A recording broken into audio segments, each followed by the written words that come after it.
শুরু হলো সব খবর। নিয়মিত আয়োজনে আপনাদের সবাইকে স্বাগত জানাচ্ছি আমি মহিউদ্দিন মধু। রাজধানীতে গণমিছিল করেছে বৈষম্য বিরোধী ছাত্র আন্দোলন। শাহবাগ, সায়েন্স ল্যাব সহ বিভিন্ন স্থানে তারা এই কর্মসূচি পালন করে।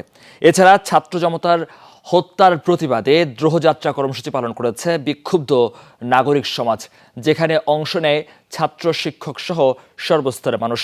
শহীদ মিনারে দ্রোহযাত্রা শেষে ঘোষণা দেয়া হয় রোববার জাতীয় প্রেস ক্লাবের সামনে থেকে গণমিছিল কর্মসূচির। এদিকে শনিবার সারা দেশে বিক্ষোভ ও রবিবার থেকে অসহযোগের নতুন কর্মসূচি দিয়েছে বৈষম্য বিরোধী ছাত্র আন্দোলন। ছাত্র জনতার হত্যার প্রতিবাদে বিকেলে প্রেস ক্লাবের সামনে থেকে বিক্ষুব্ধ নাগরিক সমাজের ব্যানারে শুরু হওয়া এই দ্রোহযাত্রা।